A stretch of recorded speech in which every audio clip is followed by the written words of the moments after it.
Hey there everybody, this is Lee with Creative2xmom. Welcome back to my channel. This video is actually going to be part of the homeschool curriculum review series, which is being hosted by April at the Simple Rugged Path, and this week's topic is grammar. So I wanted to share with you what I'm using for grammar in our homeschool this year.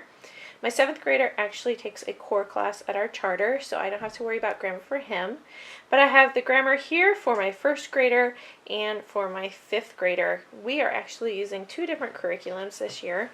This is the first time we've ever used first language lessons. I just wanted to try something a little bit gentler for my 1st grader instead of throwing him into a full-on grammar program. And my 5th grader has been doing grammar with rod and staff for several years. So let's open these up and take a look.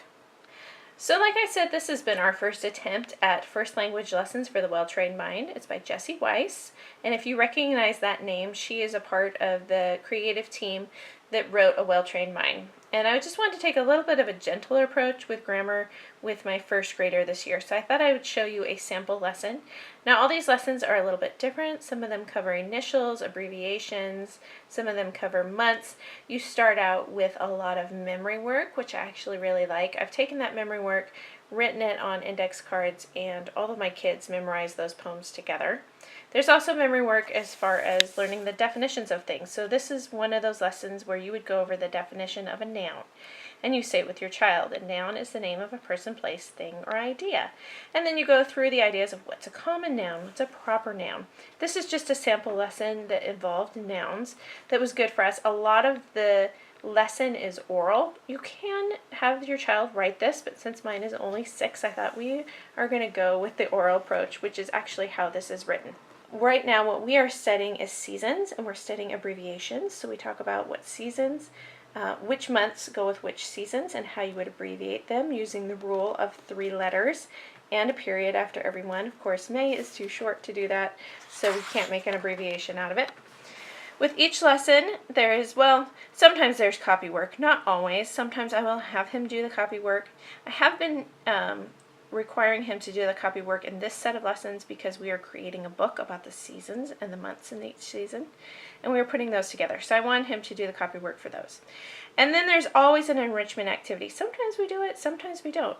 It depends upon his attention span, which is actually really nice. I love these lessons for that because they're so adaptable to your child and how much attention they feel like they can give to that lesson that day.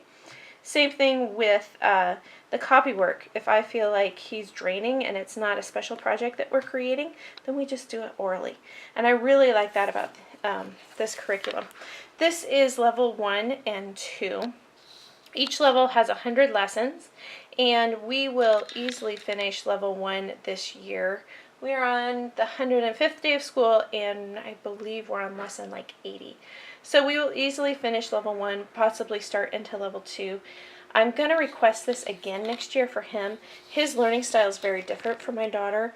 He needs just that one-on-one attention instead of doing it independently. So we will go through level 2 again next year. I really like this.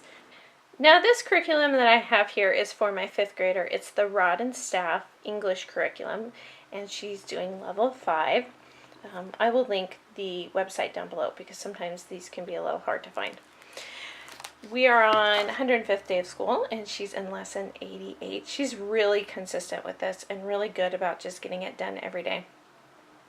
This curriculum covers so many different things, and now she's in chapter 8 going over punctuation.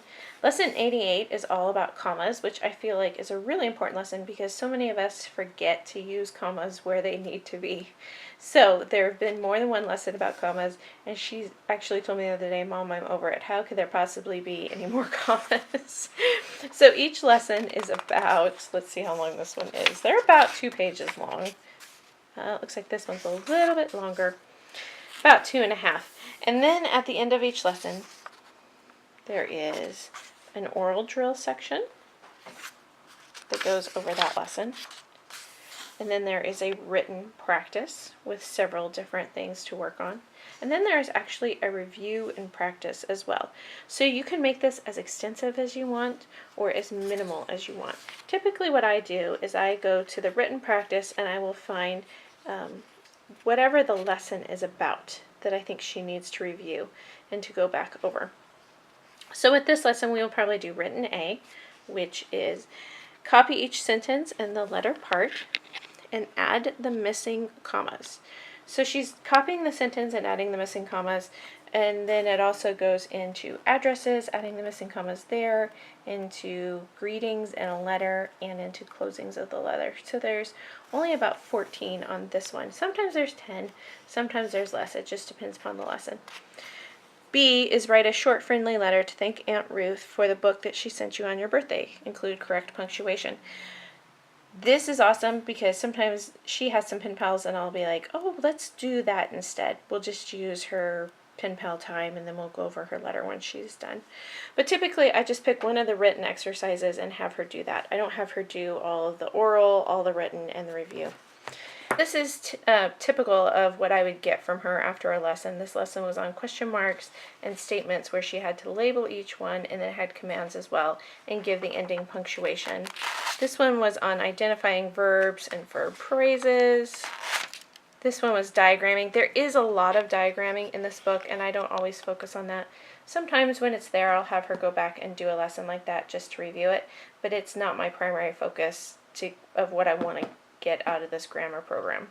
So there's about 120 lessons in this curriculum every year, working with sentences, more sentences, and then it starts to break down into nouns, verbs, working with verbs, pronouns, adjectives, and adverbs, punctuation, prepositions, conjunctions, and capitalization, reference books, and more. It goes over a lot of the same stuff year after year. It just gets more complex. And then you'll see some of these lessons that are in bold with a star, and those are generally lessons that take more than one day. So adding conversation to make your stories interesting. These are building on each other.